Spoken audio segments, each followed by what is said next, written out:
And sometimes I just run around flushing them for a laugh, like that. Just so that in 40 years' time, Greta Thunberg has to shit out of a window.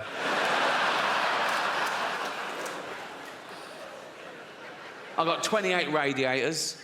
I always have them on full. Then I put the aircon on full, and it sort of settles at about 20 degrees. A lovely... It's how the cat likes it. She loves it at 20 degrees, and I spoil my cat. I love cats. I love having a cat. Think about it. Cats are great, but if you let them out, they bring home the most disgusting things. Last week, mine brought home a scouser with herpes. And it wasn't quite dead, so I had to get it by its legs and crack its head against the table. Ooh. And who cares? If humanity was wiped out today, the Earth would return to a paradise in a few hundred years. If we lose bees, we're a desert forever. We're not that important. We're just one species of narcissistic ape. And some people on social media get annoyed when I say we're apes, you know, religious types, Americans. One bloke said to me, "Speak for yourself, dude, I ain't no ape." And I said back, "Well, you are, because we're all..." I think the world's going to get harder and harder to understand as I get older and more bewildered. A new dogma arises in the name of progress. Now, dogma is never progressive, however new and trendy, but I think soon I'll be outnumbered. And, like, it was only this year that I ordered my first item off Amazon. All the way through the pandemic, Jane's like, bang, things are arriving, we need this, bang, it's here. Like, and I was going, oh, and she goes, it's easy. I go, I never liked real shopping either. Hated real shopping, particularly clothes shopping. I hated clothes shopping when I was young and thin. I really hate it now I'm fat and old, right? Once, a shop assistant thought I had my inside leg and my waist measurement the wrong way round. I could see her thinking, do you have an orangutan, sir? No, it's for me, you cheeky... Yeah, I never like real shopping, but I don't trust the internet either. And Jamie's going, just put in your credit card. I don't want to have my credit card details. She went, everyone's got your credit card details. Just put the number in. I went, what one? She went, the long one. She went, oh, fuck me, give it here. There, you're on. Order something. So I thought, oh, I don't want anything. Oh, tracksuit bottoms. You can't have too many. I wear mine till the bollocks fall out, right? So I put in men's tracksuit bottoms, black, zip pockets, about 38 different. Oh, fuck me, they look all right. Size chart. I go, well, they'll be a bit long, but they'll be a bit tight. I thought, $9.99. I thought, oh, fuck it, who cares, right? So I ordered them. They came the next day. I opened them up. They were shit. Now, I don't know what sweatshop they were made in or what little 8-year-old Chinese kid made them, but he should be fucking punished because they... And I was looking at where to fucking complain to get him fired, right? And I found out that these kids only get $2 a day in these fucking places, right? But what happened to pride in your work? Do you know what I mean? And I can tell, some of you are thinking, oh, yeah, but he didn't think Ricky Gervais would order them. Well, no, but maybe you should be told there's a chance that Ricky Gervais might order them. His owner should sit him down, right, and say, if Ricky Gervais orders these and complains, I'm going to rape your mummy again. What, is that too much? Sorry. No. Leave it with me. Leave it with me. And as I said, I think this is my most honest and confessional show so far. So I want to talk about something I haven't talked about before, and that's to give you a glimpse behind the curtain of the Golden Globes. Right? And thank you. I last hosted the Golden Globes in 2020. It was the 5th time over a 10-year period, and I liked them more and more, and the last one was my favourite, because the world changed in that 10 years. You know, like the first time I hosted them in like 2010, the press of America, they hated me. Right? Who is this annoying Brit insulting the most important people on the planet? By the last time I hosted, they were like, yeah, go on, fuck them. Fuck them, right? Because ordinary people had got sick and tired of being lectured by these multi-millionaire, nothing wrong with that, these liberal elite entertainers telling them how to vote and how to recycle, when everyone knew they were getting free jet rides to Pedo Island. So it really hit the zeitgeist. But it was always the same deal. Whenever they said, do you want to host? I said, yeah, I'll host. I said, but I'm going to write all my own jokes, which is unheard of, apparently. I said, I'm going to write all my own jokes, and I'm not going to rehearse, so you can't hear the jokes beforehand, and you can't cancel any. And they let me do that. I did have to show a lawyer the jokes about an hour before, to make sure I hadn't broken any laws, and I never had, because I know the law. Sometimes the lawyer would go, are you sure you want to say that, right? And I go, is it legal? They go, yep, technically. I go, let's do it, right? I've never had a joke stopped by the Golden Globes. That says something about them, to be fair, right? So, anyway, thank you. This last time, they said, oh, you've got to see the lawyer the day before now. I went, OK, great. So I was driven to the Beverly Hills Centre, and they're all setting up, right? And the photos of the A-listers are all in their chairs. I go, oh, there's Brad, there's Leo, there's Bob, oh, this one. And someone's really annoying me. I just sort of stare at them, and I just imagine us both dead one day. And it's sort of, like here I was thinking, oh, imagine the pilot going, oh, we're going to, the plane was going down, right, we're going to die. And I look over it and she's going, ah, and I go, ha, ha, ha, ha, ha. And then the plane just smashes into a mountain and we're all fucking burnt. But I live 1 second long enough just to look over and see her totally fucked. Whatever gets you through, you know? So we got to San Francisco and we went on a little day trip. We went to this place called Sausalito, this lovely little harbour town. We're walking around, but about 11 a.m, because of the jet lag, we were starving. We thought, oh, we need lunch. So we found this restaurant that was open at 11 a.m, empty, of course, which is my idea of a perfect restaurant, empty, right? We sat by the window. We were looking out over the bay. There was a sea lion bobbing round. A pelican landed. The waiter brings our food. Then suddenly, in all that peace and perfection, out of the kitchen doors comes a busboy, and he just stands in this empty restaurant, and he goes,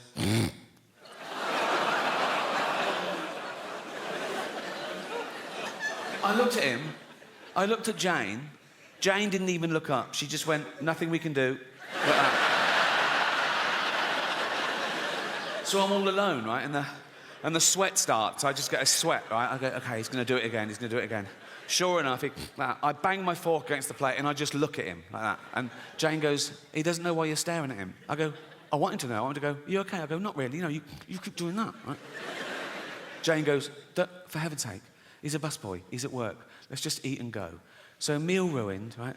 And I wasn't allowed to do anything, right? So this is how I got through the last 10 minutes of that meal. It's absolutely true, right? I'm eating. Every time he went, I went, cunt!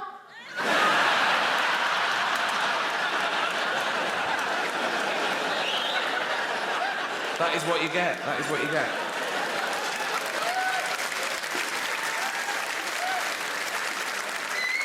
I did want this show to be... Here you go. I love illegal immigrants. Yeah, sue me now. Sometimes I go down to Dover for the day, right? And I look out, right? I look for a boat, and I see a dinghy with about 60 of them, and I go over here, like, right? And I pull them into shore, and I go, women and children first. They go, there are no women and children. Just you lads, is it? Just, come on, lads. Come on, lads. If I go down there one day and there's no boat, I am absolutely fucking gutted. I just sort of wander into town, and I stand by the traffic lights, and I wait for a big lorry to pull up, right? And I look underneath, and there's a lad sort of clutching like that. And I go, where you headed? And he goes, Gary Lineker's house. I go, it's just down there.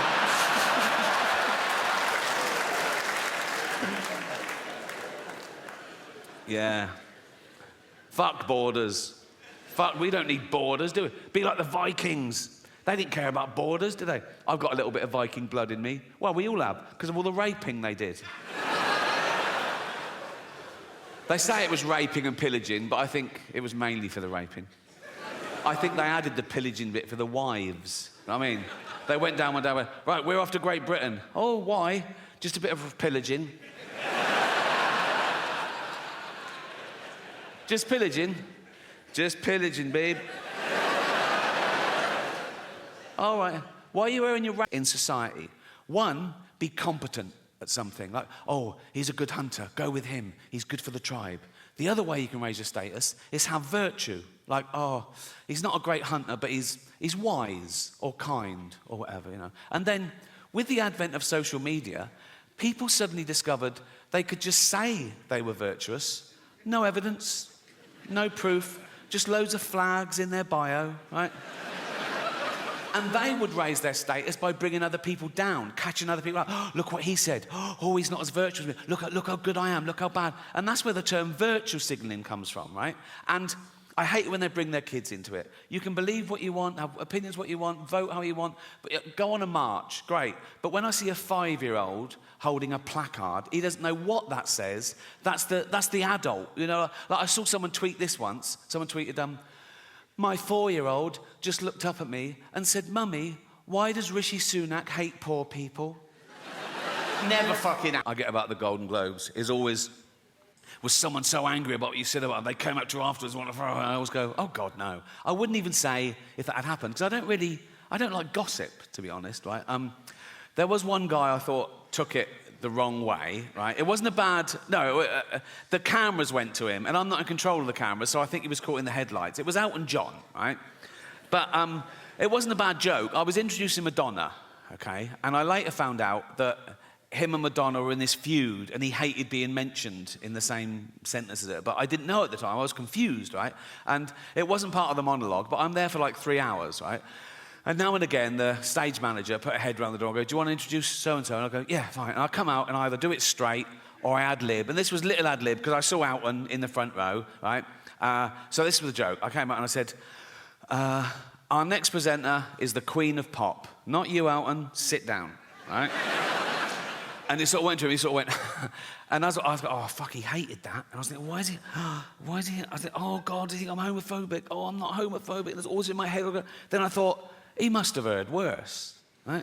In the 1980s, right, when Elton John was in the closet, he wasn't out, he was married to a woman, right? He was also chairman of Watford Football Club. And he and his then wife would go along and watch Watford play, and the entire crowd would sing, don't bend down when Elton's around or you might get a willy up your arse. Which puts my little quip into perspective, doesn't it? I don't know how football fans know how to start at the right time in the same key. Do they hand out sheet music before a fucking... We're doing Willy up the arse in C.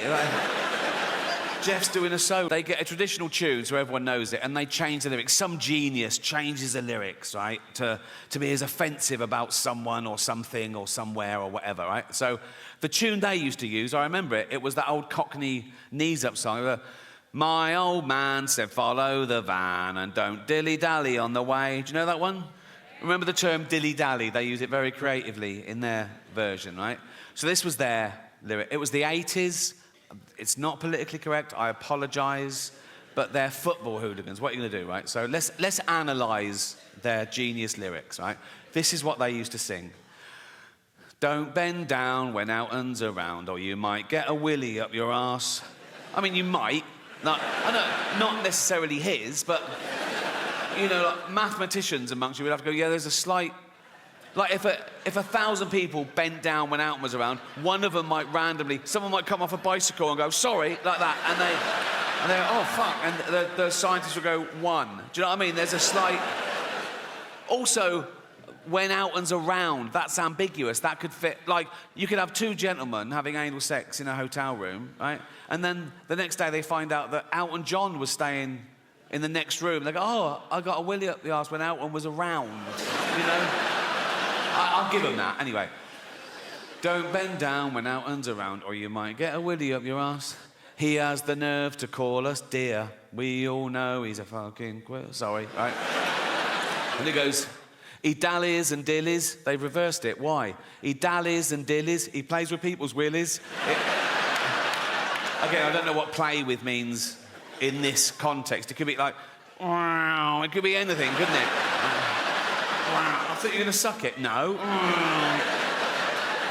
He dallies and dillies. He plays with people's willies. He's up every arse in town. I'd stop him there. I'd go, no, you know, that is provably false. He's not up every arse in town, is he? We can prove that. Right, take a small town. Take Watford. 120,000 people. He is not up 120,000 arses, is it? I mean, half of them are women, so 60,000 tops, right? And I don't think he's been up 60,000. And if he has, good luck to him, but that's not my point. This is my point, right? What did his then wife think of that? Because he's in the closet, right? You know, and she's just married Elton John the Pop. She couldn't be... She's in love. She's so proud of him. Elton John, and he's chairman of Watford. She goes, look, I'm married Elton John the Pop star. I'm married to Elton John the Pop star. And then the entire crowd sing, don't bend down when Elton's around or you might get a willy up your arse. She must have gone, why are they singing that?